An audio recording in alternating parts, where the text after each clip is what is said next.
I'm saying now.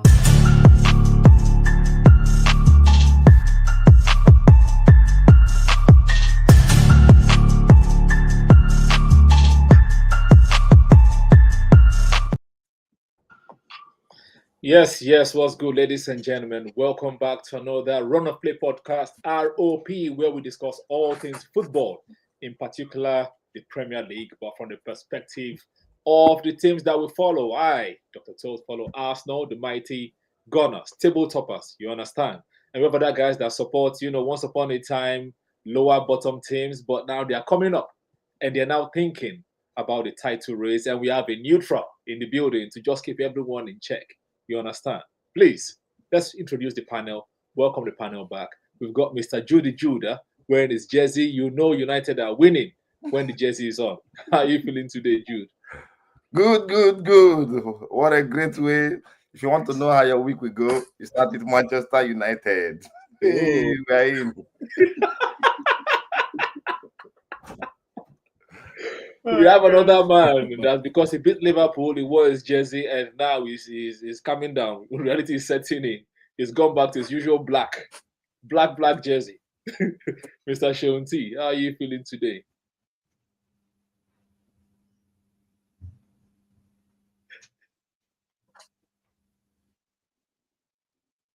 Is Sheun there?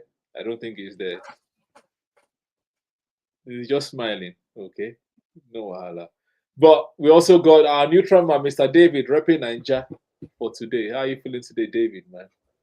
I'm good. I mean, it's a wonderful weekend. Like Mr. Jude said, it'll be a bit more wonderful if the two of you guys clubs didn't win. But then it's good. It's good. No. I mean, there's a lot of talking points. There's a lot of talking points, and let's get the show started.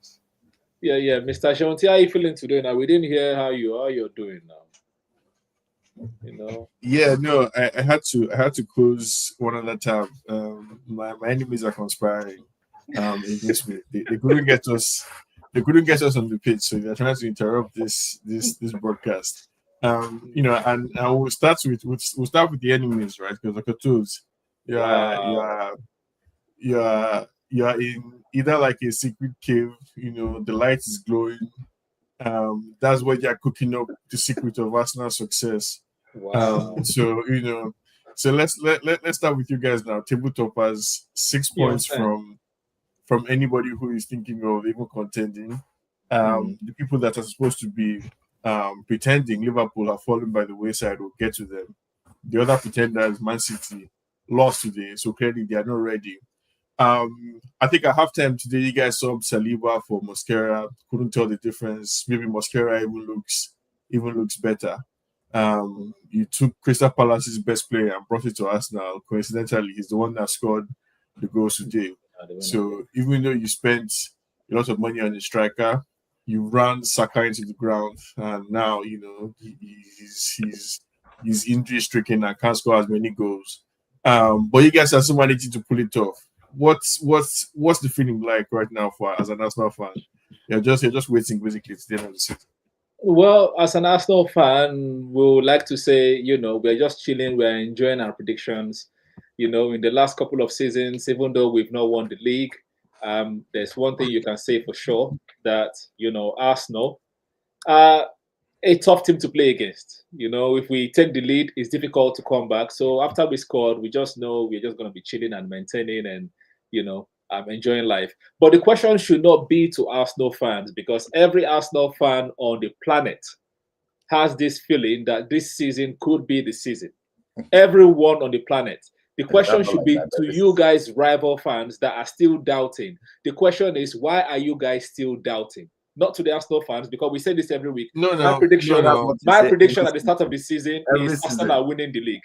Johnny Boy's prediction was that Arsenal are winning the league. You guys are the one putting us second, third, fourth, whatever. So now let's analyze Arsenal standing. No, what are you guys saying standing now? Let's analyze Arsenal standing in the league now. And hello, Johnny Boy, right? Welcome. I think people will say you guys have one of the best teams. both on paper and you, where you not people. Let's leave people now. You have that. I would say that. The best team. I would say that you guys are one of the best teams. Starting with like Timber, I said Saliba came off, Mosquera came in, looked like a solid replacement for Saliba, maybe even better. Gabriel is one of the best defenders in the world right now. California is a good player, and when he's not playing, Yuri, put some respect on his name. And when he's not playing, Lewis Kelly can play. Don't blame him. He's been mad. He scored the winning goal against United. That's why. Declan Rice, Shobola, Zubimendi keeps things moving along. Now you finally have that squad depth, basically. But they are still, from my perspective, humble perspective, a few areas of concern. Saka, I would be worried if I was an Arsenal fan. Gyökeres not scoring that many goals. I'll be worried if I was an Arsenal fan. Trossard, although like I think he functions best as like a substitute player, coming on, giving that extra edge. Martinelli is a hard worker.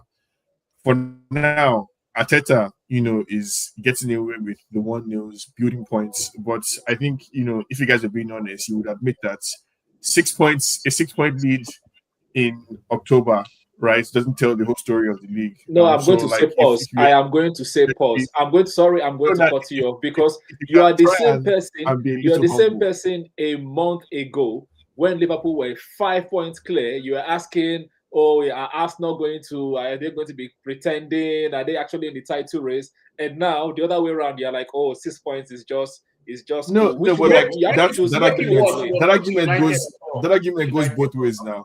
That argument goes both ways because a 6-point lead at this point in time is either all defining or not, right? So it cuts both ways. I was wrong to use it as a sword. You're wrong to use it as a shield now. I'm just using your argument against you. That's all. So yes. do you see any chinks in Arsenal's armor? I think it's a question. Yes, there are chinks. You just listed the chinks, but at the same time, like it's a long season. Like 6 points is just 3 games, right? If we remember correctly, last season at this point, Man City had 10 games. When 10 games unbeaten, people were like, "Oh my God, City are back!" And then they just won in 13 after that. So it's football. Anything can happen. At the start of the season, when you were praising Liverpool and happy about Liverpool, they were all winning, and then Crystal Palace beat them, and now it's gone downhill from there. Man United, everybody is laughing at. You guys won 1 game against Sunderland. I remember that. We'll talk about United. Let's leave that to the United section. But you know what I mean? Like it's just swings around about. Something can happen and things can change. Right? Saliba was subbed at halftime. Yes, Mosquera came in. Right now, what if something happens? Mosquera has like a toe injury, he cannot play. I wish Nkapi can do it. What if like something happens to Gabriel? What if something happens to Declan Rice? There are so many variables that can swing momentum. But all I'm just happy for right now is that we are getting those 1-0 wins. Those 1-0 wins were games that last season we drew. You understand? So if you convert those, they were now getting those extra 2 points. So I'm happy about that. And after the international break, we have some tough run of games. We are going to be playing some Tottenham, Chelsea, and in between Tottenham and Chelsea, we have Bayern Munich. Like that's 3 tough games. So we don't know how the pendulum is going to swing. So for now, let us enjoy our win. We are expecting and hoping we'll win the league, but that's a long time away. For now, it's one game at a time, as they say in football. No, I mean, David, you said you were disappointed that Arsenal came away with the victory today, right? Where were you hoping for them to fall short? Like, any of these things that I mentioned, or any other thing that you saw? So, Crystal Palace has been doing the Lord's work this season. So I was expecting, they will steal 2 points away from them or something. But, maybe they're still doing the Lord's work. You don't know. Like Dr. Tove said, going away with those 1-0 wins, it doesn't do so much for goals difference. But who cares about goals difference if you can amass all the points you need to amass at the end of the day? So yes, and considering that everybody would have the period where you journey through the valley in the season, there'll be a tough run of games. So get all the points you can get now, and then see what happens during those tough run of games. So, but it's a very, very wonderful dynamic. I mean, we've had two clear-cut table toppers this season. Liverpool at a point was leading everybody by 5 points. Now, Arsenal at another point leading everybody by 6 points in the same season. It's just weird, and we've not even gone halfway yet. We've not even started in November. MATCHWEEK 9, yes. MATCHWEEK 9, and I mean it's just splendid to experience and to experience it with all of you guys. Week in, week out. As a supposed neutral, yeah, as a supposed neutral. It's actually but does that mean that the Premier League is getting tougher or that things are getting weaker? I don't understand. It's a good question. I think I wouldn't say Sunderland is like second, and they're promoted, newly promoted. Bournemouth is second. Bournemouth second now, right? Yeah, Bournemouth picked them. I won't jump to say the league is tougher, and I won't also say it's easier. I think the league just rewards the most optimal performance in terms of optimal on the pitch, optimal in your recruitment department, like optimal with your backroom, set pieces, those kind with your backroom staffs. You just have to use everything as much as possible, to get the results that you need to get over the line at the end of the day. So I think we're just seeing rewards for those optimal plays so far. I don't think it's necessarily tougher, because by the time you then see the teams on the continent, you see that their performances on the continent are not all that there. By the time we get to the knockout stage of the Champions League, we'll see how many English teams are still left. So, but it's fun to watch it. Yes. Right. It's fun. Nice one. I mean, it's fun to watch. It's fun to follow the league and to see the change in power. Maybe there will be another change in power again. I mean, I think Liverpool was 5 points up in September, end of September. Yeah. Good. So end of October now we have somebody else. Maybe end of November we have somebody else topping the league by another 4 points. That's supposed that's an interesting answer to. I expect it to happen December, January. Just let them wait. Just wait. I wanted us to talk about the league being tougher or not, and I think we'll get to it after we talk about Liverpool. But I mean, Johnny Boy, speaking of being optimal, I think one thing that Arsenal does have going for it are these corner kicks that are just ridiculous, right? At this point in time, just how efficient and how I guess Arsenal is able to extract the marginal goal and extra points from corner kick. I think somebody should do some kind of analysis, like the points to corner kick or that data point for how many extra points Arsenal is able to get out of the game compared to everybody else. And I put it down to Declan Rice and exactly where he's able to put the ball in his delivery. But is that something you think Arsenal should continue to, exploit, or are you even the slightest bit concerned about the lack of open play goals, for example? No. The lack of goals from, like I said, Saka, Gyökeres, and the other players that you have in attack who maybe aren't delivering. Even though that's what your squad depth is for. Any concerns, or is corner kick? Correction. Liverpool have the most set piece goal in the league. But yes, go ahead, Johnny Boy. First of all, that's a very weird question to ask, because I don't know, the goal of a football match is to win. So any method you use to win the game, it doesn't care. It doesn't matter, right? And if you look at it, most teams in Premier League now have come to set piece FC, if that's what you want to talk. Yesterday we watched Liverpool's game. How the most Liverpool goals were considered for what? Set pieces, throwing. Even in long throwing now, we begin to see that Rory de lap. So even Sunderland as well, how they beat Chelsea. Exactly. So long throw. So right now, the goal, like I said, the first 10 games of every Premier League season are the last 10 games.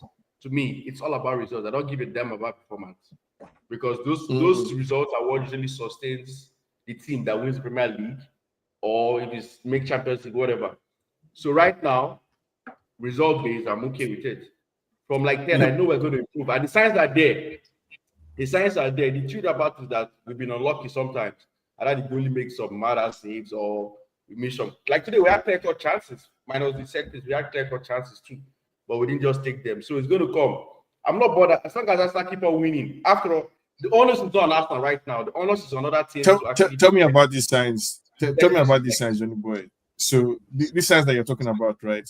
As somebody who has been here before, for the last 3 or 4 or 5 or 6 years, you guys have been pretending to be title contenders. So you've been here before, right? In this, would they not? Maybe they can. So like, what's the next gear, right? That you guys are going to get into this season. These signs that you're seeing, what does that look like starting January or whenever? So this season we are being more. I think right now Arsenal are more focused on, like, you know what, let's just win the game no matter what. No messy. Just right now it's about finish, collect your 3 points. That's what we care about now. Play beautiful football if you can, but like collect our 3 points, because that's what matters. That's what has killed us 2 years ago and 3 years ago when we lost the league title. Now, result focused. Give me my results, and I know I don't give a damn about how we did. After Europe, in Europe, we play beautiful football. Premier League, it's a difficult league. Let's be honest, it's difficult. So if we cannot, if set pieces is what you think we win by, that's your problem. The onus is not on Arsenal. Remember, like I said, the onus is on you, on other teams like United. Stop that. Since you said that's what we do, the onus is on you to stop us from doing that. The signs that it's funny how they also scored. When they scored from set pieces yesterday, I didn't see anyone talk about set pieces. But anyways, let's leave that. You see what Ruben brings to Arsenal. He brings that calm. He brings the passing ability, the control in midfield. So you can see a little bit of change in our gameplay. Whether you like it or not, Gyökeres has brought a little bit of change in Arsenal. The fact that now, unlike before, you used to see Saka with 2 players on him. Now you hardly see that, because why? Those guys are more occupied with Gyökeres. That's what they are. So you can already see small changes in Arsenal's gameplay. So long may it continue.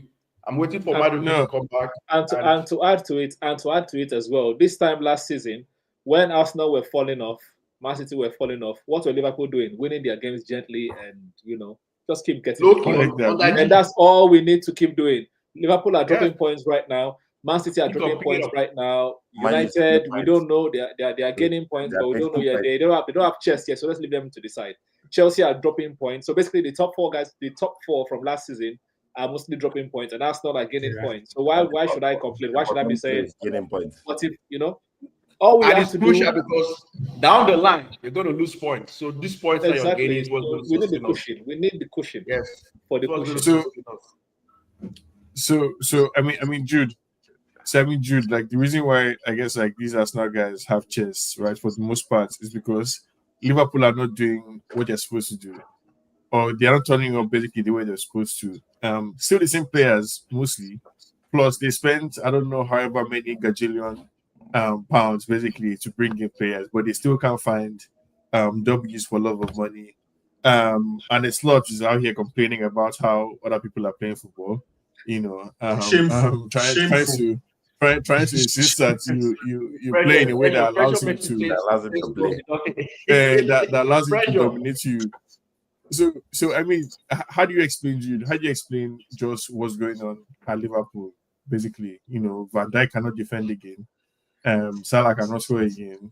Isak no goals. Gakpo is exciting, but Ekitike nothing. What's going on?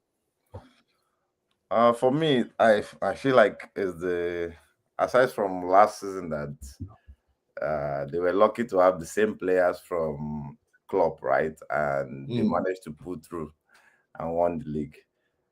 I think that addition of those 3 to 4 attackers is messing them up, and they've not found the right balance. So even in the midfield now, they don't even help the defense per se. Like if you look at when the other team is attacking, you probably see the midfielders not putting that effort like last season. So there's that disconnect in the team. So I just think Slot needs to sit down and draw something that works and choose the players that are ready. It's the same midfield though, no? It's the same midfield, right? It's the same Gravenberg that was supposed to be. I don't know. Gravenberg was a Ferrari. It could turn everybody. If you're using Amorim, right? If we use the case of Amorim, you see that when Amorim started, he was also switching players and confusing. So you're playing with this person for the first 45 minutes. You're playing with somebody different. Next week, you're playing with somebody different. It's trying everything to. So this week you try, you lost. Next week you try again, you lose. So it's like all messed up in the head. You don't know who you're playing. You're not certain of playing somebody consistently. So that doesn't build a perfect partnership or team coordination. So for me, I feel he needs to find a way to. He also needs to motivate, because I think that's what Klopp also relies on a lot. He needs to know how to motivate those guys to start firing somehow. He needs to find a way, because it's there in them. It has to be presented out. Okay, so you're on the slot now. You're on the slot now. Your 120 million pound striker Isak. It doesn't look. It looks like he's not as good as the young hot guy Kitiki. Your OG Salah also. What's going on with you? It looks like he has two right legs. He can't deliver. What do you do? What do you do with these two guys? And it's for the panel. We'll go around. But Jude, starting with you. For me, I think there are games that Isak could start, and there are games you need to either pair him or bench him. You just have to. Do you understand? Like, what's important to you? Is it playing Isak or losing your job? I'm asking you now. You're the manager. That's what I'm trying to say. It has to come to a point where you look at the games where Isak will fit and know where you can play to his strength. And you have to know the games. For Salah, I just feel like something is not right with Salah. Something is seriously, maybe from the contract puzzle before he got the new contract. It's just Salah being Salah. You guys don't forget that part. It's Salah being Salah. He probably pick up later. I just like he pick up later. But for me, there's something not right with Salah. It's not just Salah being Salah. Something is not right, because I guess David, right? I'm not sure if I agree with what you're saying, because I think Liverpool, they both markets figuratively with this Isak and Ekitike thing. I think it has to be one. But I don't know. Like, how do you see this Isak, Ekitike, Salah problem? So I don't agree with Jude as well. And usually your team would struggle when your best player is struggling. And let's be frank. Yes, Ekitike is on form. Isak was bought for, however millions was bought for. Salah is still the best player at Liverpool. When he gets going, that team will get going. The bigger picture for me is, I don't think the coach is the right person, and I don't think he can give any more than what he's given, because you don't give. This table that you're shaking, David. You cannot give. You cannot give like a if you so the thing is, a lot of us didn't really watch Liverpool's games from like March, April, of last season. They were already shaky from that point. But they had won. But not April. I think March. They were already shaky from that point. They already looked tired. But they had amassed so much points. There was daylight between them and everybody else that people just shrugged it off. But you could already see those cracks. And that's one thing about the great teams. When their era would end, it doesn't always just end immediately. The juice stops. It takes some time. Man City's juice still won them one more league. But everybody knew that season that they won that league title, that something was off. And we've seen it now 2 seasons after we're saying it. That's the same thing with Slot. The problem now is he can't change things very much, because his squad would also realize this guy was just going with the flow last season. And I think that's where the problem is. He would lose the respect of that squad, because then they will find out, okay, now you want to do the managerial work. So what got us the title last season? That's what I think. I know it's unorthodox. I know it's not what you're expecting from me, but I think the challenge it's an interesting angle now, right? And I mean, yeah. John, along the lines of what David was saying, and it's not coach issues. I think there's a problem with, like, even somebody like Van Dijk. I think the reaction when I see Van Dijk's head drop Do you think Slot is able to manage, the egos in that squad? Because somebody could say that basically last season they just coached themselves, like based on who they were, like Van Dijk, Salah. They just, we got this. Basically, Van Dijk would just throw through pass from deep. Salah would chase the ball, caught. Next thing you know, is a goal. So like, how do you see this, like Slots, like the point that David raised, Slots being able to manage the players themselves, the management aspect of things? So me, I think from the onset, Slot shot himself in the foot. Reason being that if you check out most people that win the leagues or win championships, they don't alter their team so much. But Liverpool have altered their team so much. If you look at their defensively, there are two fullbacks that are new. You can say Conor Bradley has been there, but he wasn't playing much. So they've lost Trent, and they've lost Robinson. Basically, Robinson's on the bench now, so he doesn't play. In the middle, they brought in Vets. Like you said, that has altered their midfield play. I know for the past few games, he has been on the bench, but if not because of form, he would have been playing. So already, the coach has to alter his gameplay from last season to fit in Vets. And then come up top, you brought in two new guys in Eketike and Isaac. So you already buying too much trouble that no man. That's why if you notice, even Fergie's glorious years, Fergie always used to buy maybe maximum of 2-3 players, and they have to be like important players he buys. He doesn't just go buy for buying sake, because guess what? When you buy too many players, you definitely try when you buy good players that have and buy them many. Guess what? You have to alter your teams to fit those players. So the issue Liverpool is having right now, they're having too many. They're having too many new guys in the team. They're not settled. I think what Slot should do right now, go back to basics. Bring back Robinson. All these Keke's experiments. Keke's has been dreadful. Take Keke's out of the ferry line. I know it's Champions League, but if you watch the game against, it was 60 or 70 million or something like that. No. Yeah, but like no, it was like 50. But it doesn't matter. He's not playing well. Like I know it was Champions League, but like take the game against Frankfurt, right? He removed Salah. He removed Robinson. Sorry, he removed Keke's and brought in Robinson, and he played what's his name? He played Isaac, Eketike, and who did he play again? There was one more guy he played in the team. Salah and Gakpo. So I think he should do the honorable thing. Okay, maybe Isaac is injured right now. I'll give Chiesa a run of games, because to me, Chiesa, I don't know what Chiesa has to do to start. I'll give him a run of games. Instead of Salah. I would take Salah off the firing line, to be honest. He's not right now. Salah is like, I don't know what's wrong. Yeah, I think it's normal Salah, whereby even when he's not playing well, most times he'll just score a goal and everybody forgets that, oh, this guy was ghosting for the whole 90 minutes. But because he came up with no, but it's a fact now. But because he came up with a wonderful assist or he scored a goal, you forget about the dreadful performance he had all game. Take Salah out of the firing line. I would go with Gakpo, Eketike, and Isaac. Right. I think the problem Isaac is having. People forget Isaac didn't train. Unlike he didn't at all. He didn't crack not to be one game. So I think now we're beginning to see the importance of season. Let me put holes in that. I know a striker, that didn't have any preseason last season, so he joined on deadline day. He tore that league apart. It might not be a top league. Victor now. Yeah, but the argument I know you will say that. That's fine.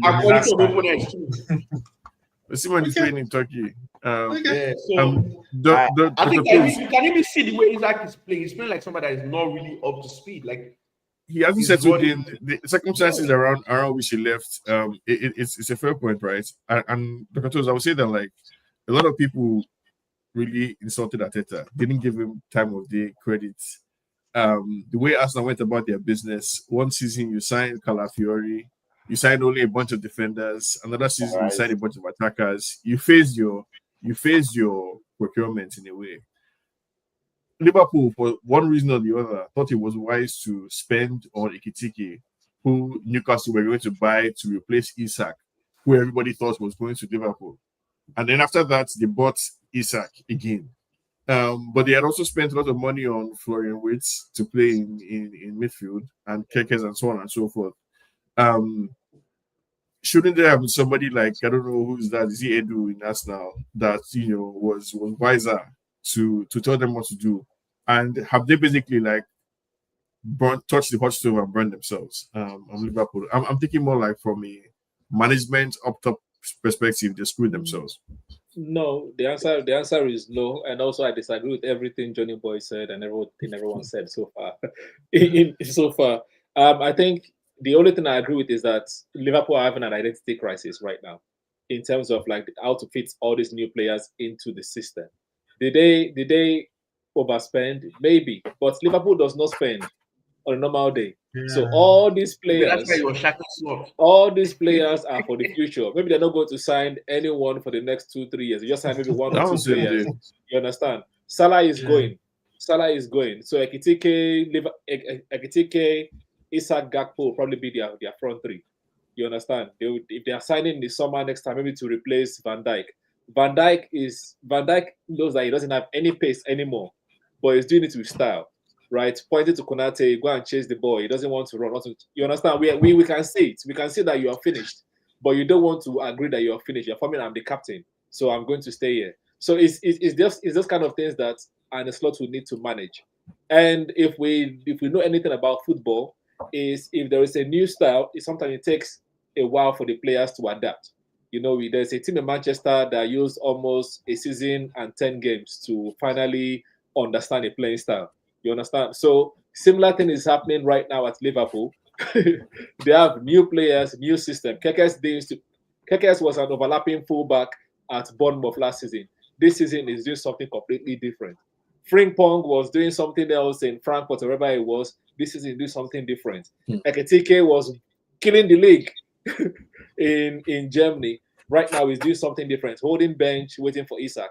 The way Isak played at Newcastle is different from the instruction he's getting at Liverpool. So it just takes a while for Liverpool to gel, and I'm happy that they are taking time to gel. Long may it continue. It should start gelling from like February, March, and then next season, let the league be interesting. That's what I'm going to say. But for now, long may it continue. And the Slot should stop being a sore loser. He's just been a sore loser talking about different people playing style. Like, I'm sure last season he played against teams that were playing long balls. Crystal Palace has been the same Crystal Palace under Glasner. It's not changed his style. West Ham, they know if you're playing big team, they have to is that what you guys used to say, that people are always sitting back against us now, right? And that's why. But my manager never said that. My manager never came out to say that. It was the fans that are saying it. You understand? Okay. But once you start telling the other manager how they should play against you, like you're rightly saying, like then you're finished. So I want us to have that conversation about the league being tough, right? And I want to come back to David, because you were saying that like it's not like the league is tough; people are just being optimal. I think the league is very tough. I think obviously you've had teams like Brentford, Brighton, Nottingham Forest before they let Nuno Espirito go. Arsenal have been trying really hard, but they haven't seen Premier League trophy to win, because City and Liverpool have been running away with it. Chelsea huffed and puffed, spent over $1 billion basically to call themselves top 4, top 5 team. That's the going return. And Manchester United just disappeared off the face of the earth. Manchester United also spent a lot of money to come 15th, right? The going return for a significant investment in the league is at best top 4, top 5, top 6. You're competing against really intelligent, really creative managers like the guys at Crystal Palace, at Bournemouth, who are able to extract a lot of value from smaller teams. Now Bournemouth is second, Sunderland are in top 4. Basically, teams are earning points. So I mean, I want us to maybe spend a little time talking about how difficult it seems like the league is, and whether or not I guess you think the likes of Sunderland and Bournemouth are just going to fall to the wayside, or if there is really something to these guys like Iraola and Oliver Glasner, and the fact that players like Mark Gahey, comfortably an England starter at Crystal Palace. There's ballers at Bournemouth too that I forget. The Crystal Palace midfielder also, Adam Morton, might go for over 80 million. The market basically next season. I don't even know who these people are in Sunderland and where they came from, and how they're managing to do this. But that's a league for you. So is there more to it than this your optimal approach? Okay, maybe I'll expand on that efficiency and optimal use of resources a bit more, right? Scouting these days is left to data analysts. You find teams that used to have a scouting team of 13, 14 scouts, replace all of that with one chief data scientist and some guys who just gather the data and then present for them. So I would still put it down to that efficient use of resources. Some players have ended up in the traditional big six teams that you wonder, how was this individual ever scouted? How were you ever signed for this club? Mascara. And then some quality players have then ended up in teams that are traditionally outside of those big six. And what that does is it brings the quality level closer, right? EPL has always been the most competitive league. Let's be factual, because the amount of money that an Aston Villa earns for TV rights is probably a few millions less than what Bayern earns for TV rights, in Germany. So that tells you the strength of how you can recruit. But if you look at it closely, the big six guys are still outspending everybody else. Why is it not, yielding results on the field of play? It's because the other teams are also serious with their spending, and they are making optimal use of those resources, right? It's not that a club owner sits somewhere and decides, I want to buy this player because I want to sell jerseys. Would you say because only two teams, I think, have won in the last 10 years or so, maybe 3? Only Pep and Klopp basically have won the league since. So nobody has seen chance to win. Like we've been spending this last era trying to figure out a way to beat basically Pep.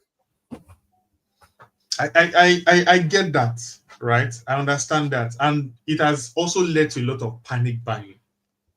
Within the past 2-3 seasons, there's been a lot of panic buying amongst the top 6 guys. And it has then given opportunity to close the gap from the lower guys. So it's not as much as the league is getting tougher, it's that the guys who should be handling business are not handling it the way they're supposed to handle it.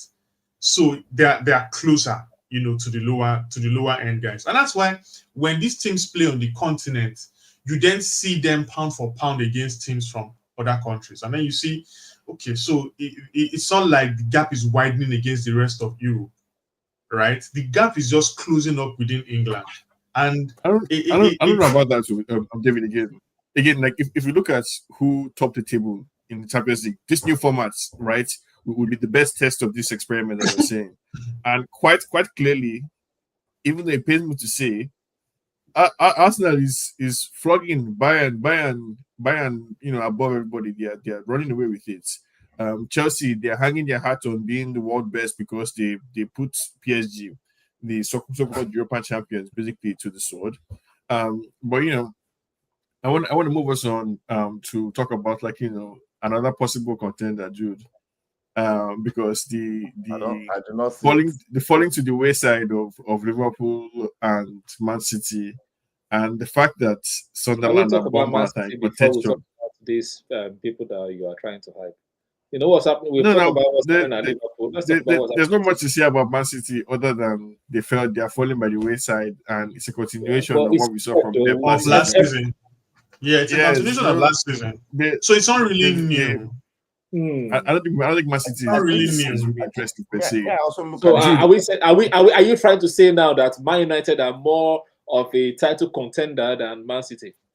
No, I'm saying Man United are a more interesting story for discussion. No, why don't you have that chest now? I want that chest. No, I'm saying who is more interesting to talk about for me is Man United than Man City right now. For me, also Sunderland and Bournemouth than Man City right now. because Man City are they're not living up to the hype. And Jude, what I want to ask is whether or not, in fact, because we're seeing Sunderland and Bournemouth somehow in contention, does that mean that we also are in contention? And Burnley, right? Because and Burnley too. Because what I said I liked about Amorim this game was that I think he made the right choices against Liverpool. Mount, Maguire, correct decision. At home to Brighton, I want to see Lenny Euro come back in, and I want to see you go back to your striker, right? The striker that you paid a lot of money for. So making the right choices, I think, gets you somewhere. But like, what did you make of the game against Brighton? It was shaky bum time. No, sorry. Let me ask the question. This question is too friendly. That's a very, very friendly question. I need to ask the question, right? We have to do it for the community. We have to do it for the community. You understand? Let's ask it the right way. Now, before the game against Sunderland, because Sunderland was the turning point, because I did the pod, just me and Shonti here. It was impressed with what he saw, the performance, all of that. And then before Liverpool, it was like, look, showing the team makes the team weaker, blah, blah, blah. But now, that same team, the same Bruno Fernandes cannot play as a midfield pivot. He's still doing it in the last 3 wins. Bruno and Casemiro does not work. It's still that same double pivot that are playing. You can't have Ahmad and Brian Mbeumo in the same team on the right wing. It's still that same two on the right wing that are working right now. So the real question is, to the Man United fans, are you guys going to apologize to Ruben Amorim and say, sorry, we got it wrong, we should have had patience with you? That is the real question the entire world wants to hear. The answer that the entire world wants to hear. Not all of these, we played well. No. Are you going to apologize to Amorim and say, Amorim, we are sorry, you are the guy, it just took us a while to realize that you are seeing the future? Are you asking people to apologize because he was telling what's that guy's name? The guy in charge of Man U. What's his name? I think 4 weeks ago. Yeah, that was before the international break. You should let him go. You should do the needful at that point. So are you apologizing? No, Jude, even you too. No, me, I only said the players are not right. Play to the players' strength. That's one. But for me, I think Jude, you mentioned that midfield pivot. I remember after the game against the midfield. You said I'm trying to say Amorim is not right. Like send him away. I wasn't on that pathway because the problem is if you send him away, who are we going to bring in and all those stuff? People were saying Christopher and stuff, and I'm still like looking at Amorim. It's not like he's not a good coach or something, but that's not what you were saying before. Yeah, that's not what you were saying before. No, what I'm trying to say is that when we got to I think the Brentford was where we had that break point. That Grimsby Town was like child's play. That Brentford was where we like, what are we even doing in this team? I think they probably had that talk and sat down. The next game, what he did was something changed. What changed is that players stepped up. There's not really man marking. The only thing that he did that I liked was don't play Dogo and Shaw together in my team.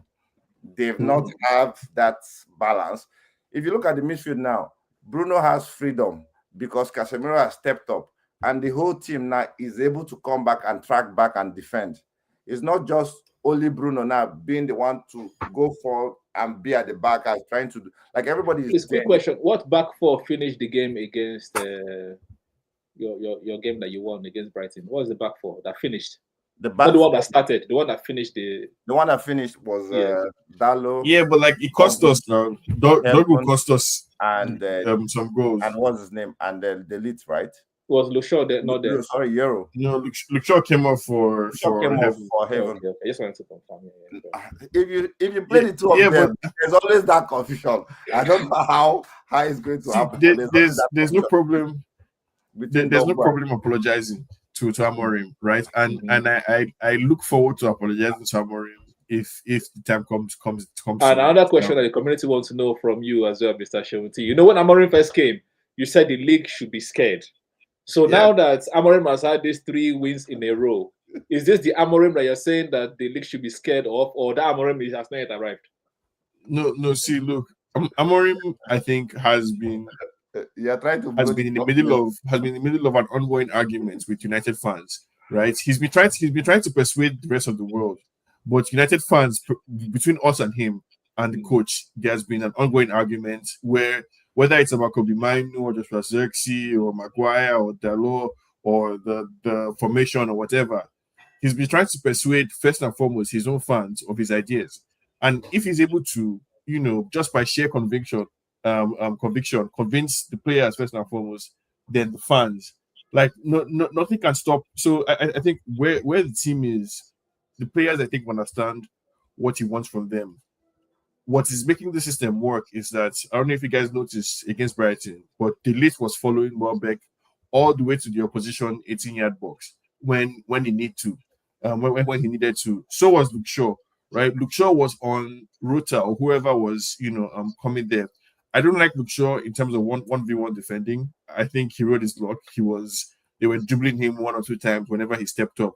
Euro also looked a bit shaky, stepping up and getting exposed like a few times. But the players understand what is being asked of them to do, and they're able to execute. Amorim also, I think, if he's able to translate his ideas successfully into the players, they'll get 3 points. And if they win, what can I, as a fan, what more can I ask for, right, than for my team to win and for my manager to make the right decisions? Okay, let me tell you what more you can ask for. Let me tell you what more you can ask for. Jude, your prediction was top 7, right? Man United top 7. So now that you've had these back-to-back wins and you guys are like 4th on the table right now, surely that should be what you should be asking for. That should be the standard right now because you're Glory United. You should be higher. Looking for the top 4 and above, no?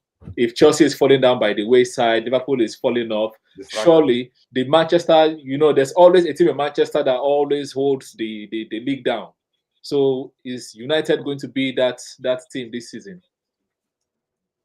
For me, I was waiting for this Brighton game to decide, right? Like I said, and you won spectacularly. When we're doing this, there's this feature of games that not now, so we need to. But coming to the second half now, like when Casemiro was subbed, I still see the same error in Amorim. Don't do like for like changes. Well, it wasn't like for like. It was minor.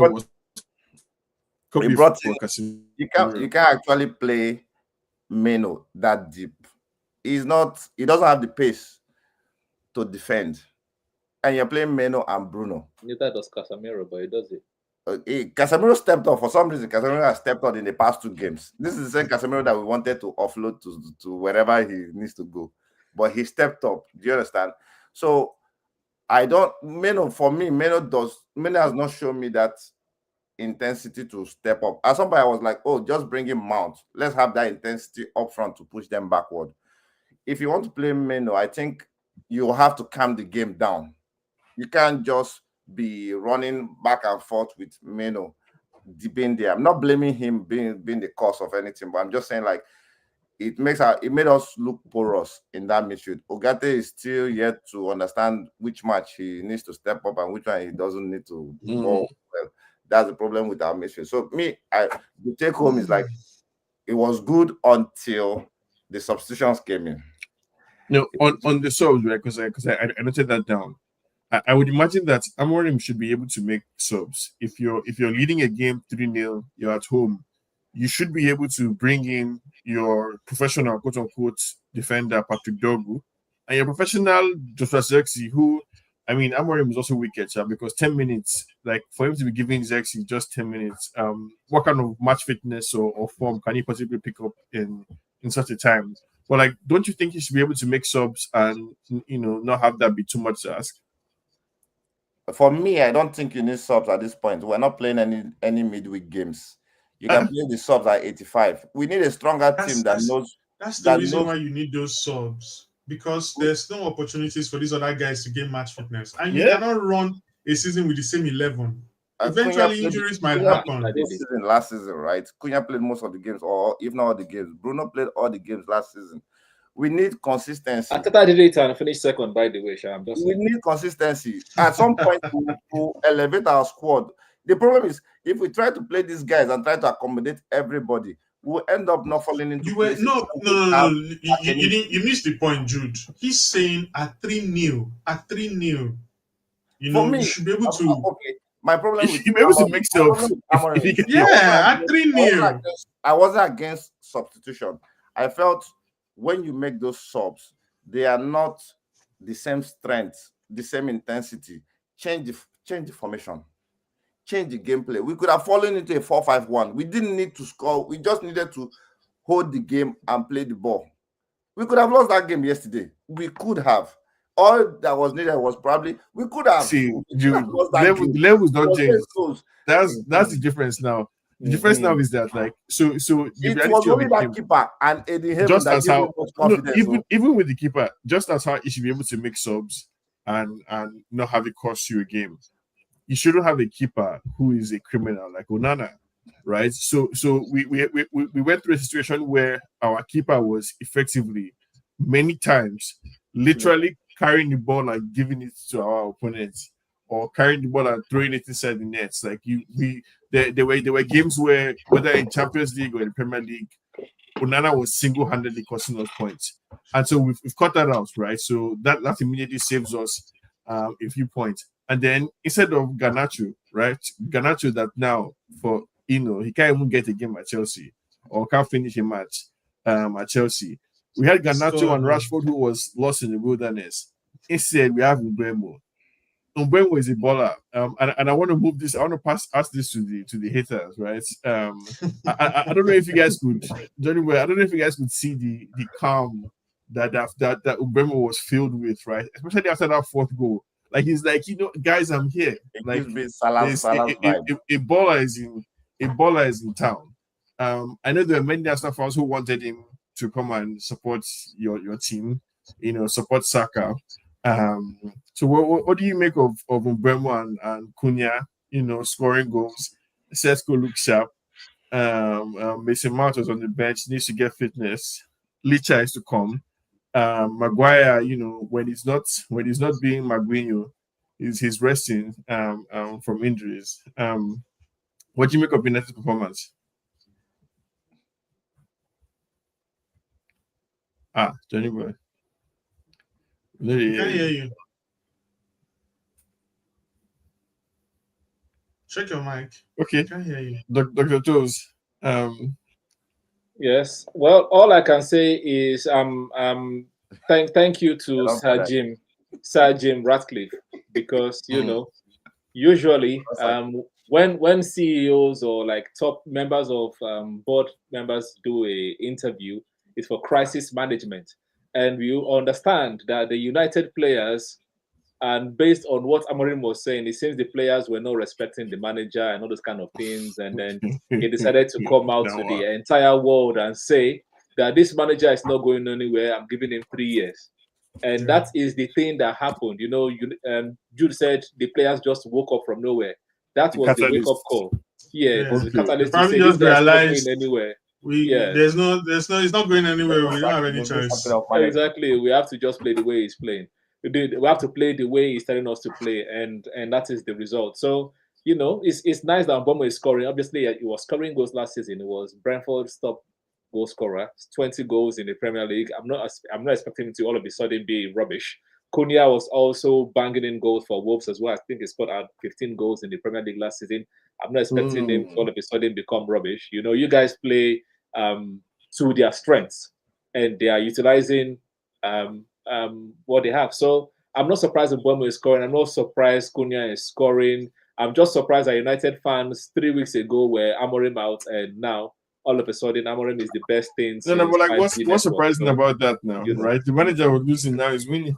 Like there's not much to it. And there's something that you always say, Sean. You always say that football is about vibes. Football is about vibes, and it's about vibes. Yeah, if you're losing, there's that momentum just kicks in. If you're winning, there's also that vibes that the players buy into. So you guys have done 3 in a row. Let's see how you Maybe guys play against Tottenham if that's the clearest example of the vibes is Casemiro. Casemiro shooting the ball hitting the back of a player and going into the net. Luck, or Cody Gakpo hitting the bar how many times? Basically, also luck, right? You can't knock those kind of things when you're in form. See Bruno Fernandes, the fourth goal. You know, the telepathic connection to just leave the ball basically, and you know, dominates for Bremo to strike. I mean, if you're informed, you know, you connect those kind of things. I don't know, David. Do you have any thoughts on United, Amorim, Cunha, Bremo? Yeah, I mean, before I go into that, maybe just something to you, the United fans. You know, nothing has changed. Like Dr. Tove said, everything exactly the way it is, and you're getting the results. I remember early in the season, I wanted to say this when Jude was speaking. Jude said, "Your best midfield duo." I'm going to quote him verbatim. "Your best midfield duo was Ugarte and Kobe Mino. Today he has killed Mino. Today he has killed Mino."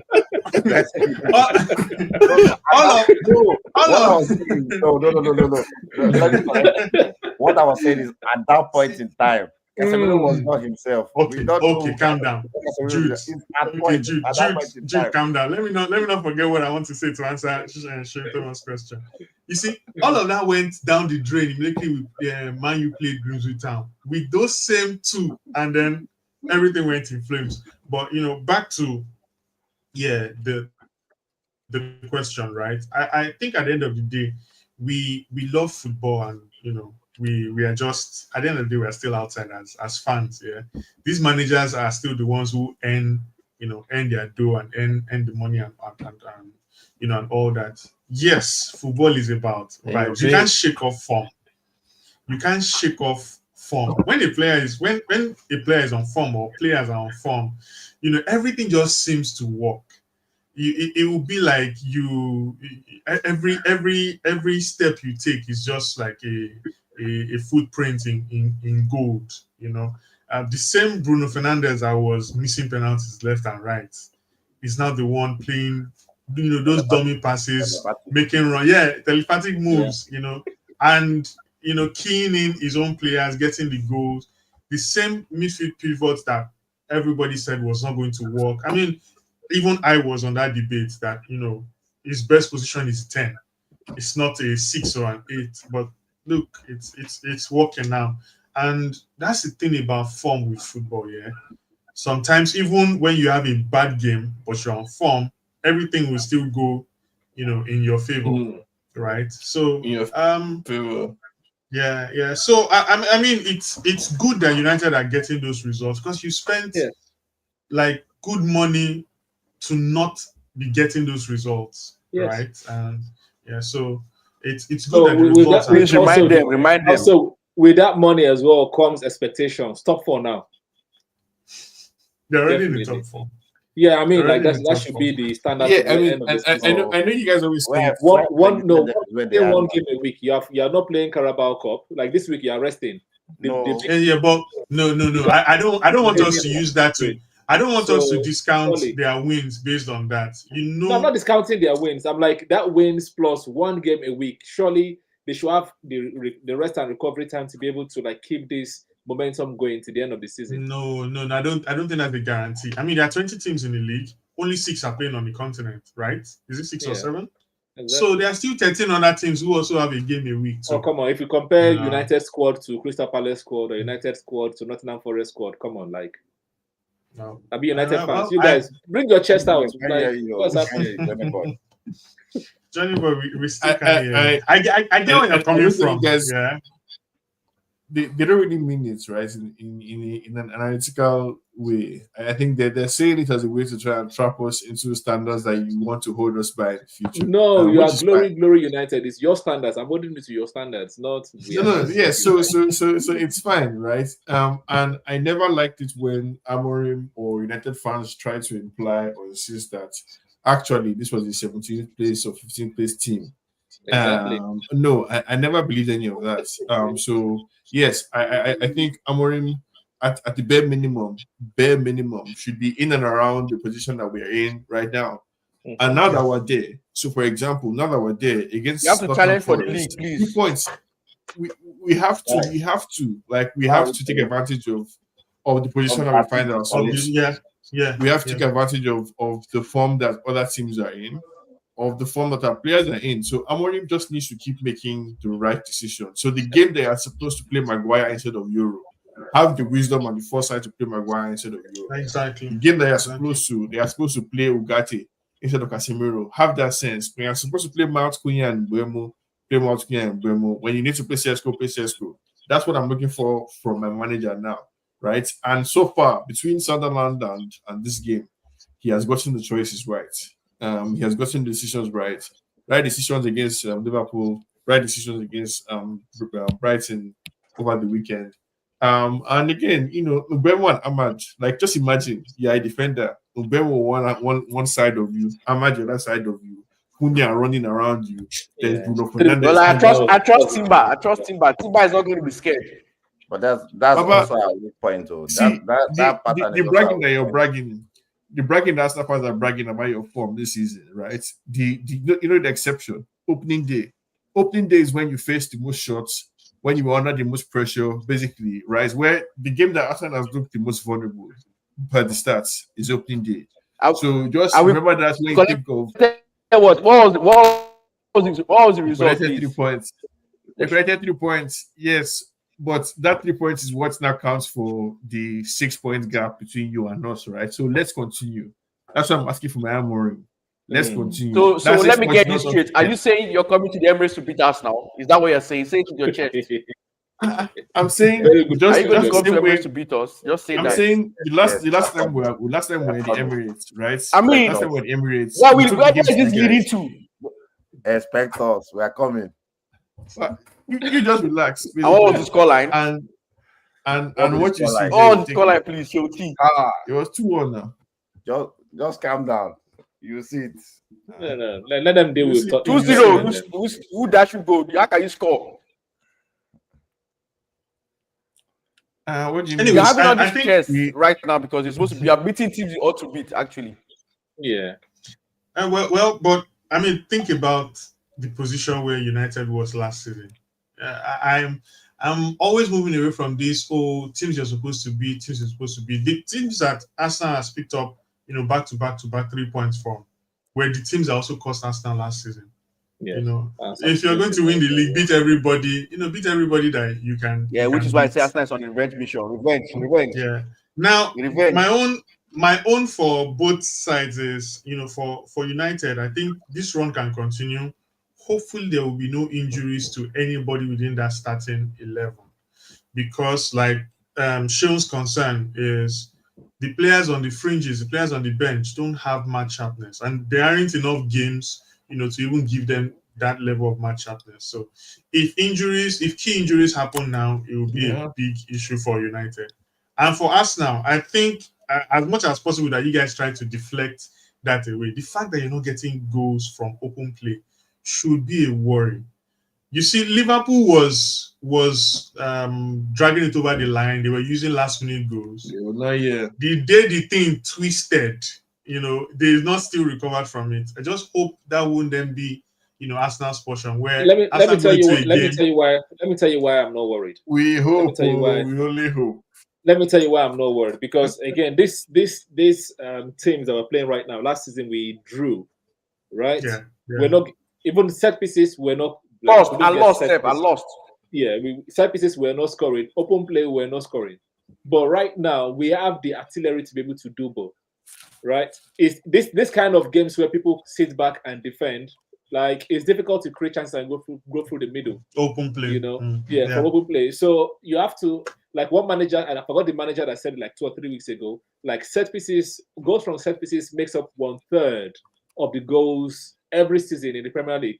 So why should it they'll be stupid not to actually try to get better at it. So if we're getting the and everybody's using it, so I don't know why it's so particular about us now. Everybody's using it. And one thing that I'm happy with is United that our defense, we have the defense. We are sure that we are not going to concede as many goals. So all we need to do is get that one goal, and if those players decide to open up, we are going to smoke them like we smoke Atletico Madrid. You understand? So I'm confident that we're going to be scoring goals. Whether it's going to be set pieces, whether it's going to be open play, either ways, I know we are winning lots of games this season. And the testament is the Crystal Palace game, the Fulham game, match week and 9, the West Ham game. You understand? I mean, that's cool. I admire your confidence. We'll check it, match as the week season 9 progresses. 1 hour, and that's good. One more thing though was Arsenal, the team. I think Arsenal was one of the top 3 or 4 teams that considered from set pieces last season. Maybe that's something we also want to look at. Yeah. I know the defense has gotten better. Hopefully, Arsenal also addresses that to this season. Because if it flips, I'm just looking at a scenario where it is going to flip. It is going to flip. Nothing is permanent in the Premier League. Like at some point, teams will figure it out. And because that's what happened last season. I'm happy with collecting points now. We're scoring set pieces, and then halfway through, like it just dried up. We're now conceding set pieces. But now we have enough players that are dangerous up front that can create moments of magic. We have Eze, the kind of wonder goal he scored today. Fantastic. He tried it against Atletico Madrid in the midweek, but it landed on Gyökeres's foot. But this time, nobody was there. So we are taking more shots from outside the box. We have Trossard that can shoot. We have Gyökeres that can shoot when he gets that confidence, Like Shehu said this today, that, if once a striker does not have that confidence, things you're supposed to, it's Jude. When you're supposed to square the ball, you won't square the ball. You'll be taking necessary shots. Yeah. You understand? I'm sure as time goes on, and the more it adapts to the team, I understand everyone's positioning. So things will click. I believe. Okay. That's cool. You see, that's what we call chest, Jude. This is what we call chest. I do not believe that. That's just been my fears for both sides. No, that's what you're praying for. That's what you're praying for, David. Me? You always pray for us not to lose. I pray for everybody to lose.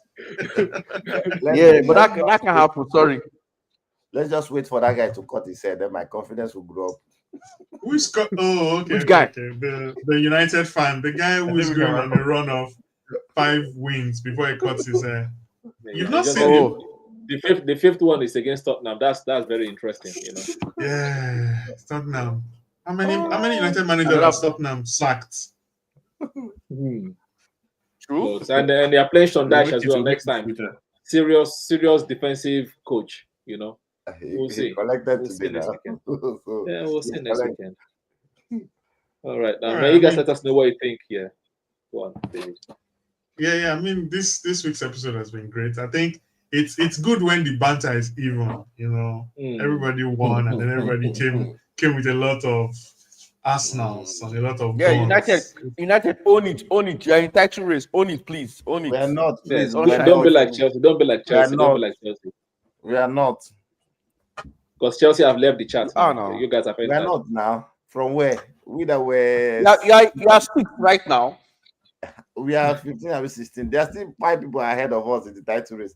Even Liverpool is still in the title race. No. It's just 6 points. And like Shehu said at the beginning, he said Arsenal were lucky to beat United because United play better. So maybe that luck is going to change. Who knows? So exactly. No, you guys are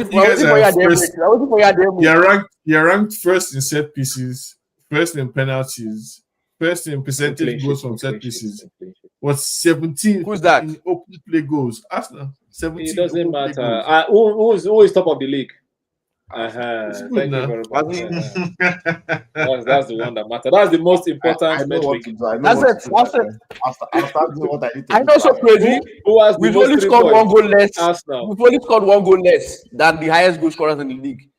That's it. So I don't get what the problem is. Exactly. Who scored the most set pieces? Liverpool. You guys are not bantering Liverpool. Well, people always say the people argue with the data now. Don't argue with me. Yeah, they won last week. Get through set piece. I lie. Nobody complained last week when you won through set piece. Maguire's goal was what? How did Maguire score his winning goal? Was what true what? Walked into the net. So who is complaining now? So I don't know. Like, share, and subscribe. Yeah, if you like set pieces. And if you hate set pieces as well.